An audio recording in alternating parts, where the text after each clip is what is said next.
Ngiyabingelela kubona bonke abantu abangibukele njengamanje. Njengoba nazi-ke igama ngobona benza umxolisi umfana wakaMhlongo. Ngande kakhulu-ke ngelikaMdumazi la emculweni kaMaskandi. Ngidabuka laphana endaweni yaseMtubatuba kwaShekishela eBhekamandla, esifundeni saKwaZulu kweSenkosi uMkhwanazi. Cha bafowethu, kuba la phambi kwenu esikhathini samanje ukuzonethulela nje ukuthi umsebenzi kaMdumazi ophelele uyayeza nje cishe la ekupheleni kukaMashi uma ngabe sesibheke emaholidini kaGoli. Uzobe utholakala kuzona zonke iy'ndawo engingabala kuzona iy'ndawo ey'fana noma-digital platforms, bese kuzoba ukuthi-ke sizozama ngayo yonke indlela ukuthi la sikwazi ukufinyelela khona sihambe siwulethe umsebenzi kubantu. Bese ngixolisa kakhulu kuwona wonke umuntu othe wathinteka ngenkulumo yami engeke ngayikhuluma lapha ney'nkundleni zokuxhumana.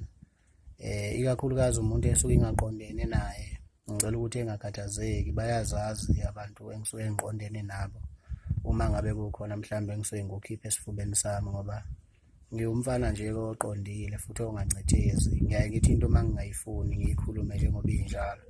So umuntu othe wathinteka ngenkulumo yami wayetshela ukuthi mhlawumbe naye ibheke ngakuyena, ngizocela ukuthi angixolele kakhulu, kodwa-ke anginaso isizathu sokuthi ngingalwisana nabalandeli bomculo, ikakhulukazi laba abasuke bengabalandeli bami. Abantu engisuke mhlawumbe ngilwisana nabo yilaba abasuke belwa nami, nakhona ngisuke ngingalwi mina, ngisuke ngidlulisa nje okuyiqiniso okufanele ukuthi bekwazi, ngoba akuzukusiza ngalutho ukuthi ngaso sonke isikhathi sihleze sincetheza senza sengazuthi yonke into ihamba kahle kubeni kungahambi ngendlela.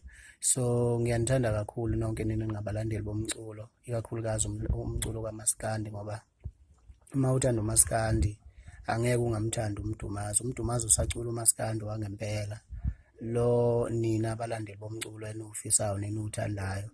Noma ngike ngigudluke ngokwesikhathi ngey'tayela njalo njalo, kodwa-ke ngisenayo leya nsila yaloya mculo lo benivele niwuthanda kusukela kudala. Ingakho nje ubona kunjena-ke kulezi iy'nsuku.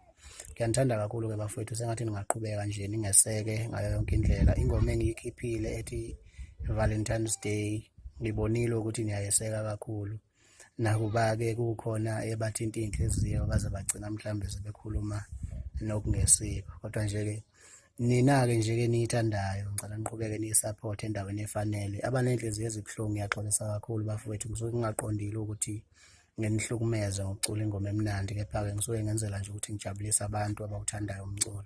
Sengathi-ke nje-ke ningaphatheka kahle namaholidi lawa azayo enifice niphilile, nithandane njalo-ke bonke abathandanayo. Ngithi nje Happy Valentine's Day, noma isidlulile yona ngqo, kodwa njengoba kuseyinyanga yothando cela ukuthi nithandane niphathane kahle. uMdumazi uyanithanda kakhulu, niphile nje, ngiyabonga.